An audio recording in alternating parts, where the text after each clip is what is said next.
Hey everyone, and welcome to Developer Tea. My name is Jonathan Cottrell, and today is a very special episode of Developer Tea. It is your inspiration episode for the week, and it's a special edition of the inspiration episode.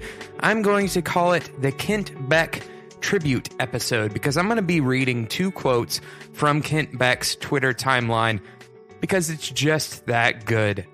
And to be quite honest, I could have read probably 10 tweets from Kent, but I know you don't have time for that, and neither do I, so I chose two to share with you today. I hope they are as inspiring to you as they are to me.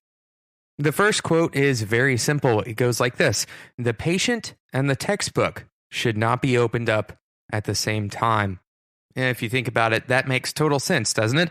You shouldn't be, as a doctor, learning how to perform surgery on someone when you are performing surgery on them. And in the same way, we as programmers shouldn't be learning how to write a language when we are in a high-stakes environment. We shouldn't be learning how to write a programming language when we are working for a client. Instead, we should be separating our learning exercises from our actual high-stakes client work.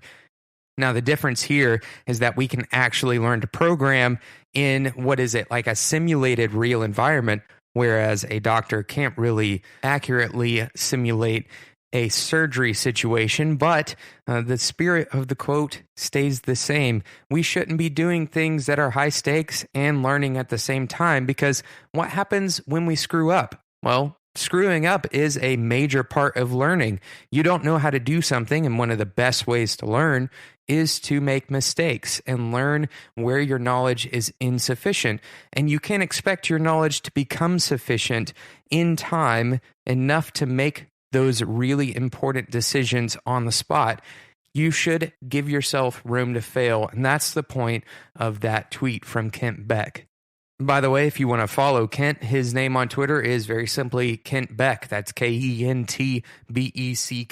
I highly recommend that if you don't know who Kent Beck is, you take about 10 minutes today to Google what he has done for the computer science world.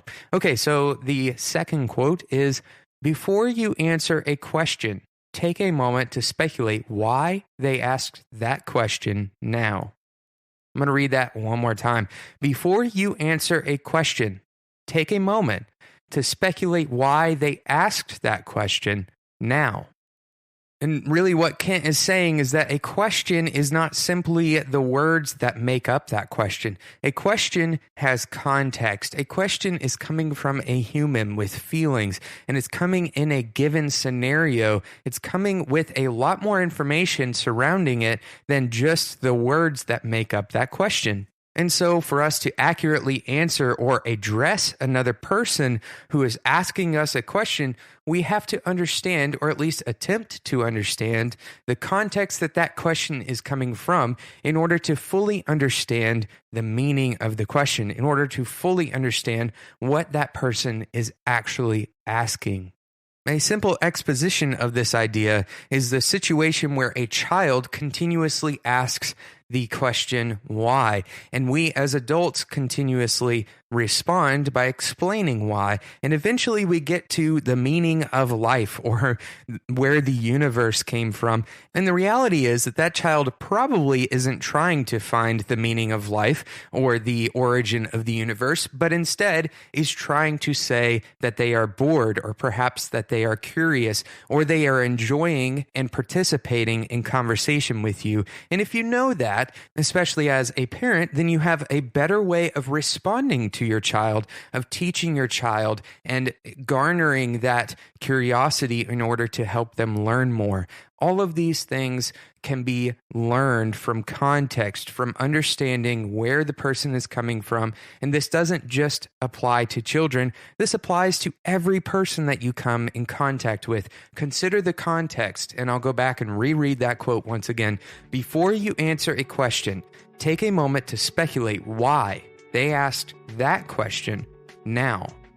I hope you enjoyed this episode of Developer Tea. Kent, if you're listening, I'd love to have you on the show. I hope that all of you go and learn a little bit about what Kent Beck has done in the software world, in the computer science world. if you have thoughts or suggestions, or if you'd like to respond to something that I said on this episode, you can reach out to me on Twitter at @DeveloperT. You can also email me at developerT@gmail.com. I love answering listener questions. You can even send in an audio recording of your question, and I can include your voice on this show. Thank you so much for listening to Developer Tea, and until next time, enjoy your tea.